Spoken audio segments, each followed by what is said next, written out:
नमस्कार। आज की कहानी का विषय है सोने का खेत। बादशाह अकबर के शयन कक्ष में सफाई करते हुए एक सेवक के हाथ से गिरकर उनका पसंदीदा फूलदान टूट गया।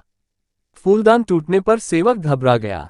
उसने चुपचाप फूलदान के टुकड़े समेटे और उन्हें बाहर फेंक आया।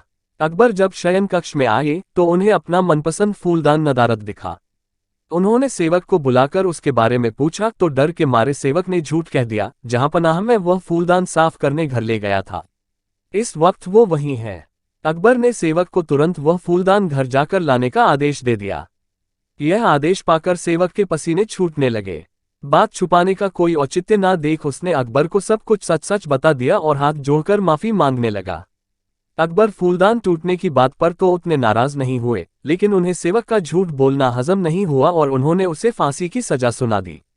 सेवक गिड़गिड़ाता रहा, लेकिन अकबर ने उसकी एक न सुनी। अगले दिन अकबर ने दरबार में इस विषय को चर्चा का मुद्दा बनाया और दरबारियों से पूछा, क्या आप में से किसी ने कभी झूठ बोला है? सारे दरबारियों ने एक स्वर में इनकार कर दिया। जब अकबर ने बीरबल से पूछा तो बीरबल बोला, जहांपनाह, हर इंसान कभी ना कभी झूठ बोलता है। मैंने भी बोला है। मुझे लगता है कि जिस झूठ से किसी को नुकसान न पहुंचे उसे बोलने में कोई बुराई नहीं है। बीरबल की बात सुनकर अकबर गुस्सा हो गए। उन्होंने उसे फांसी की सजा तो नहीं सुनाई, किंतु उसे अपने दरबार से निकाल दिया। बीरबल तुरंत दरबार छोड़कर चला गया। उसे अपनी चिंता नहीं थी, किंतु बिना बात के सेवक का फांसी पर चढ़ जाना उसे गंवारा नहीं था। वह उसे बचाने की युक्ति सोचने लगा।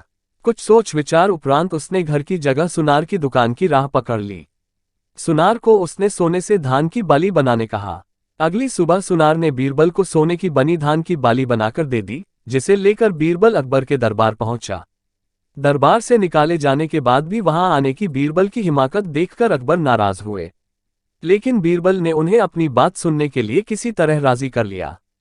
वह सोने की बनी धान की बाली अकबर को दिखाते हुए बोले, जहांपनाह, एक बहुत ही महत्वपूर्ण बात आपको बतानी थी, इसलिए मुझे यहां आना पड़ा। कल शाम घर जाते समय रास्ते में मेरी मुलाकात एक सिद्ध महात्मा से हुई। उन्होंने मुझे ये सोने की धान की बाली देकर कहा कि किसी उपजाऊ भूमि में इसे लगा देना, इससे उस खेत में सोने की फसल होगी। मैंने एक उपजाऊ भूमि खोज ली है। मैं चाहता हूं कि सभी दरबारी और आप भी इसे लगाने उस खेत में चले। आखिर देखें तो सही कि महात्मा की कही बात सच है या नहीं। अकबर बीरबल की बात मान गए और दूसरे दिन एक नियत समय पर खेत में पहुंचने के लिए दरबारियों को आदेशित कर दिया। अगले दिन सभी नियत समय पर खेत पर पहुंचे। अकबर ने बीरबल को सोने से बना धान का पौधा खेत में लगाने को कहा, लेकिन बीरबल ने इनकार करते हुए कहा, जहांपनाह, महात्मा ने ये पौधा देते हुए मुझे निर्देश दिया था कि जिस व्यक्ति ने कभी झूठ न बोला हो उसके द्वारा लगाने पर ही खेत में सोने की फसल होगी, इसलिए मैं तो ये पौधा लगा नहीं सकता। कृपया आप दरबारियों में से किसी को ये पौधा लगाने का आदेश दे दीजिए। अकबर ने जब दरबारियों से धान का वह पौधा लगाने कहा तो कोई सामने नहीं आया। अकबर समझ गए कि सभी ने कभी ना कभी झूठ बोला है। तब बीरबल ने वह पौधा अकबर के हाथ में दे दिया और बोला, जहांपनाह, यहाँ तो कोई भी सच्चा नहीं है, इसलिए ये पौधा आप ही लगाएं। लेकिन अकबर भी वह पौधा लेने में हिचकने लगे और बोले, बचपन में हमने भी झूठ बोला है, कब ये याद नहीं, पर बोला है, इसलिए हम भी ये पौधा नहीं लगा सकते।